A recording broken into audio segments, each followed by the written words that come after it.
มื่อนี้ก็มีโอกาสได้มาปล่อยปลาเป็นปลาอย่างปลาดุกปลา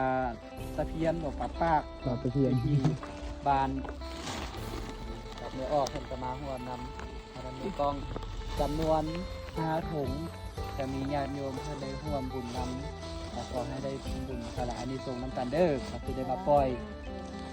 แม่น้ำนี่แหละเป็นแม่น้ำที่ว่าอยู่ใกล้ๆเฮือนผู้บ่าวเฮือนผู้บ่าวก็อยู่เทิงพุ่น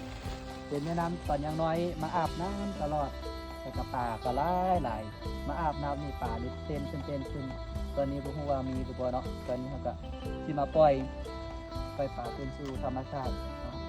หากับร่วมอนุโมทนาบุญนำกันเด้อเนาะ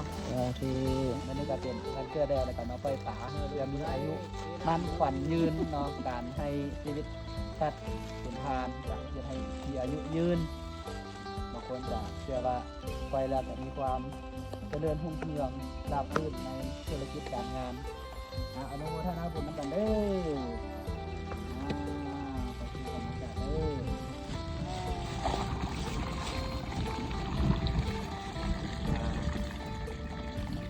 ได้เยอะเขารักเราเด้อลูกเด้อ ดูแลสุขภาพ ดูแลตัวเองเด้อตายก็จะตายอันนี้ปลาดุกนี่นะ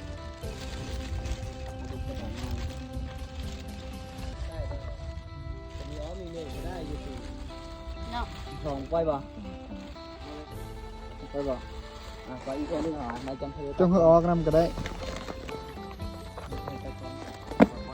รักษาเสื้อกันเด้ออยู่บ้านก็เด้อ อย่ามาซดเขาได้โอ้ดูเด้อ เดี๋ยวพี่มาปล่อยตลอดมีโอกาสเมื่อมีโอกาสเก็บตาไปเด้อ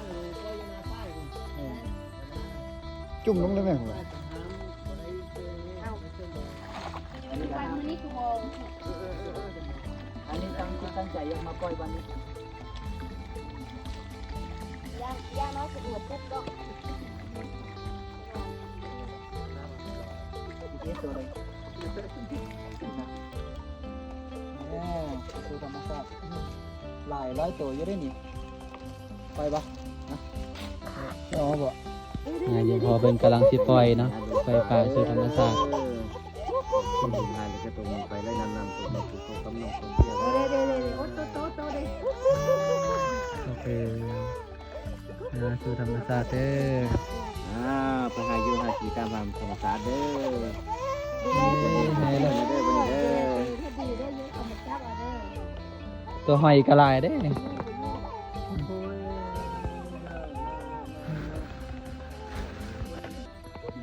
ส่วนตัวนี้ก็บ่มีชีวิตรอดแล้วเนาะ เป็นไง ปล่อยป่าสู่ธรรมชาติ ไปดู พุ่นเป็นยังมีป่าดิดอยอยู่หั่นดิตะกี้ก็สถานที่แถวนี้ก็มีป่าหลายมาอาบน้ำนี่ป่าในตัวใหญ่ๆโดดขึ้นมาเลยล่ะ